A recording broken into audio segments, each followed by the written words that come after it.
Hi guys, எல்லோருக்கும் வணக்கம். எப்பவுமே சந்தோஷமாக இருக்க வாழ்க்கையில் தொடர்ந்து முயற்சி செஞ்சுக்கிட்டே இருங்க. நன்றி. இன்றைக்கி நம்ம பார்க்க போகிற ஒரு பதிவு என்ன அப்படின்னா, அகத்தியர் அவர்கள் சொல்லும் ஒரு அற்புதமான செய்முறையை தான் இன்றைக்கி நம்ம பார்க்க போகிறோம். அது என்னென்னா, சத்ருவசியம் அப்படின்னு ஒரு முறை.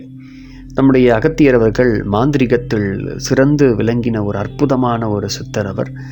அவருக்கு எல்லா விஷயமும் தெரியும் கூட.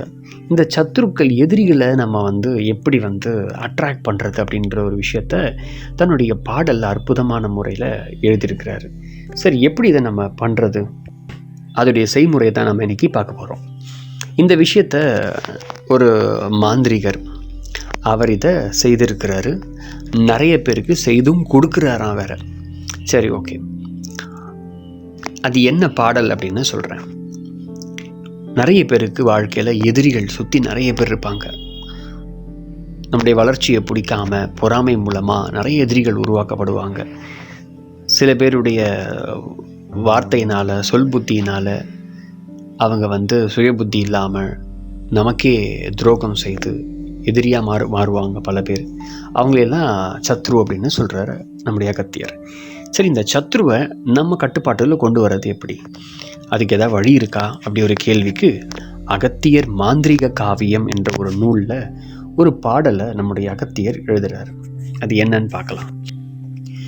தானான புலஸ்தியனே தர்மவாணி தயாநிதியே சங்கநிதி சார்பேகன்மா கோணான வானை என்னும் மூலி சாபம் கொடுஞ்சுருக்கு பிரணவங்களே தென்றாக்காள் மானான சரமாம் ரிங்கரியுமாகும் மகத்தான உருவது தான் லட்சமோது பானான படைமன்னர் கோடி பாகம் பாலகனே தலைவணங்கு மூலிதானே அப்படின்னு சொல்லி ஒரு அற்புதமான பாடலை சொல்கிறார். சரி, இதை எப்படி செய்கிறது அப்படின்னு ஒரு முறை. இந்த சத்துருக்களை நம்ம அடிபணிய வைக்கிறதுக்கு என்ன முறையை செய்யலாம்? சிம்பிள் தான், ஒரு அழகான ஒரு முறை தான். தர்மவாணி தயாநிதியே சங்கநிதியே புலத்தியனே அப்படின்னு சொல்லிட்டு அதுக்கு என்ன அர்த்தம்னா, என் சீடனே கேளு அப்படின்னு அர்த்தம்.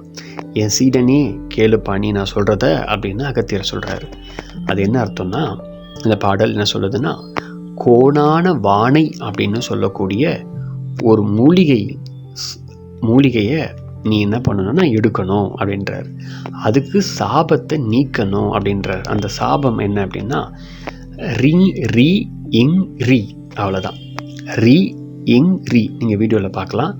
அந்த ரி இங் ரி அப்படின்ற அந்த மந்திரத்தை 3 லட்சம் முறை ஓதி எடுத்து அதை நீங்கள் வச்சு எடுக்கணும். அதை எடுத்து அதுக்கு பிறகு தான் அந்த மந்திரத்தை சாபம் நீக்கணும்னா அவ்வளோ ப்ராசஸ், பெரிய ப்ராசஸ் அது. ஸோ 1,00,000 முறை அதை நம்ம ஓதணுமா. அதுக்கு பிறகு அதை அந்த மூலிகையை எடுத்து வேரோடு அப்படியே எடுத்து நம்முடன் கூட வைத்து கொண்டால் உங்களை எதிர்த்து வரக்கூடிய கோடி படையானாலும் சரி, எவ்வளோ பெரிய எதிரியானாலும் சரி, தலை வணங்கி போவார்கள் அப்படின்னு நம்முடைய அகத்தியர் சொல்கிறார். அதுக்கு பேர் அதுதான் இந்த மூலிகை அப்படின்னு சொல்கிறார். இதை தன்னுடைய மாந்திரிகை காவியத்தில் அகத்தியர் தெளிவாக சொல்லியிருக்கிறார். ஒரு மாந்திரிகர் இதை சொல்கிறார். என்ன சொல்கிறார்? இந்த கோணான வானை, இந்த யானை வணங்கி மூலிகை அப்படின்னு சொல்லுவாங்க சில பேர். அதையும் எடுத்து இதை இந்த முறையில் இந்த மந்திரத்தை சொல்லி ஒருவர் என்ன செய்கிறாருன்னா கொடுக்குறாரு பல பேருக்கு. அந்த 1,00,000 முறைலாம் அவர் ஓதி கொடுக்கல, சாதாரணமாக கொடுக்குறாரு.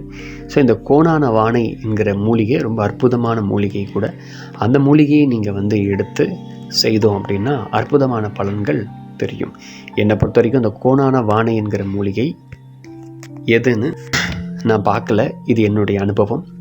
இது ஒரு தகவலாக தான் நான் உங்களுக்கு கொடுக்குறேன். ஸோ இந்த மூலிகையை குறித்தான தகவல் உங்களுக்கு தெரிஞ்சு இருந்ததுன்னா கொஞ்சம் மறக்காமல் கமெண்ட் பண்ணுங்கள். அது நிறைய பேருக்கு யூஸ்ஃபுல்லாக இருக்கும். ஸோ அந்த மூலிகையை நீங்கள் தேடி எடுத்து சாப நிவர்த்தி செய்து அது உங்கள் கையோடு வைத்து கொள்ளுங்கள். கோடி படையானாலும் தலை வணங்கி போவார்கள் இந்த மூலிகையினால் அப்படின்னு சொல்லி நமக்கு அகத்தியர் ப்ராமிஸ் பண்ணுறாரு. ஸோ இந்த உலகத்தில் பல பேர் நமக்கு ப்ராமிஸ் பண்ணுவாங்க. ஆனால் அகத்தியர் சொல்லும் ஒரு ப்ராமிஸ் ஒரு உயர்நிலையான ஒரு சத்தியம். அது உண்மையும் கூட. முயற்சி செய்து பாருங்கள். இந்த சத்ருவசியம் செய்முறை எப்படி நான் சொல்லியிருக்கேன். இது என்னை பொறுத்த வரைக்கும் சித்தர்கள் பாடல்ன்ற ஒரு விஷயம், ஒரு தகவல் தான். அதை வேறொரு மாந்திரிகிட்ட கேட்கும்போது அவருடைய அனுபவத்தை சொன்னார். ஸோ அது வேறு மூலிகை போல் அவர் சொல்கிறாரு. ஸோ இந்த நம்முடைய அகத்தியர் சொல்லும் மூலிகை கொஞ்சம் வித்தியாசமாக இருக்குது.